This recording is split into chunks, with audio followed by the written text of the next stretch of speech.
Bon, on prépare celle. Épisode 8 aujourd'hui. Et encore une fois, il y a quelque chose qui me trotte dans la tête. En faisant mes livraisons, je me suis rendu compte d'un truc, quasiment plus personne ne m'accueille en Sesa. À la rigueur chez des personnes très âgées. Et encore, vraiment de temps en temps. La culture des chaises est devenue la norme, et les pièces traditionnelles avec tatamis se font rares. Vu de l'extérieur, beaucoup imaginent les Japonais toujours assis en Sesa, alors j'avais envie d'en parler en détail. Mais en creusant un peu, le Sesa n'est pas une tradition aussi ancienne qu'on le pense. L'histoire derrière est assez emmêlée, alors j'avais envie d'en discuter avec Aoi. Donc aujourd'hui, je vais parler avec Aoi de la façon dont les Japonais... Allez, Aoi, explique-moi. Les gens pensent que le Sesa, c'est la tradition japonaise. Qu'est-ce qu'il en est vraiment? Oui, il y a beaucoup de malentendus là-dessus. L'image qu'on a là, étranger du samouraï égale Sesa, au fond n'est pas vraiment juste. Oui, j'avais entendu ça. La posture de base du samouraï, était en fait l'agura, en tailleur. C'est ce qu'on dit. Même dans l'aile, étiquette samouraï, les postures en tailleur ou avec un genou relevé étaient plus courantes. Et ça, je le sais un peu d'expérience. Ah bon, vraiment?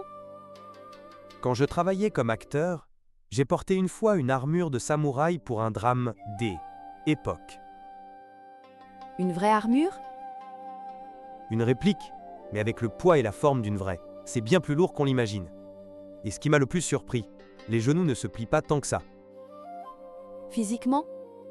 Oui, à cause de la structure même, donc en pleine bataille ou en conseil de guerre, le Sesa est totalement impossible.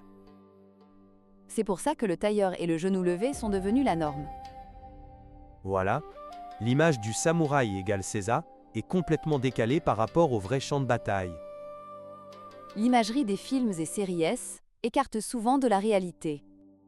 C'est l'une des choses que j'ai apprises de mes années de comédien. Du coup, le Sesa a vraiment commencé quand? Il y a plusieurs théories, et c'est ça qui rend l'histoire intéressante. L'une dit qu'il s'est diffusé via la cérémonie du thé. La cérémonie du thé?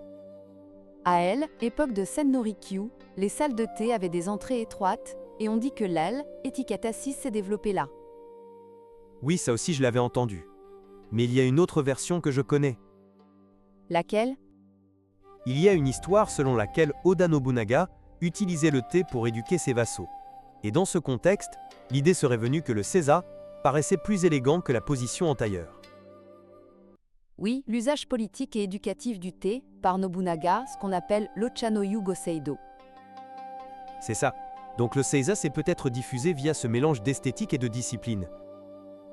Et il y a aussi une histoire plus sombre. À elle, époque d'Edo, le Sesa aurait été utilisé comme châtiment. Ah, le supplice des pierres. Vous le connaissiez? On mettait la personne en Seiza et on empilait des pierres sur ses cuisses. Là, c'est carrément de la torture. Exactement. Le Seiza n'a donc pas toujours été lié à l'image de « belle manière ». Et il y a encore un point. C'est juste ma théorie personnelle. Allez-y. Plus on vieillit, plus le Seiza devient difficile. Les genoux lâchent. C'est vrai, c'est un facteur bien réel. Donc je me dis que ceux qui le pratiquaient au quotidien, sec, étaient surtout les familles samouraïs où la discipline était stricte. Le peuple, lui, devait s'asseoir le plus souvent en tailleur ou avec un genou levé. Cette hypothèse tient plutôt bien debout. Tenir le Seiza des heures dans la vie quotidienne serait éprouvant. Hein? Le Seiza, c'est la tradition japonaise. À y regarder, c'est un peu trop large comme phrase. Et voilà encore une théorie de mon cru.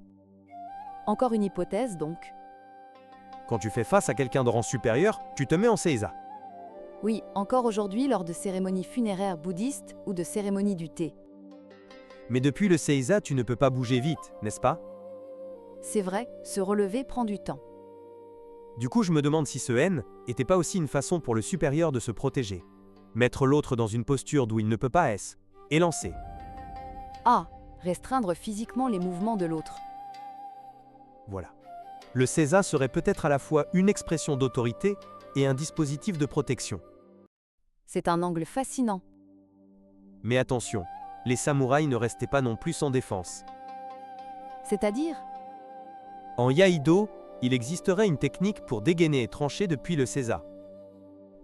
Dégainer depuis le Seiza? Oui. Et pour ça, il faut d'abord briser le koiguchi. Le koiguchi?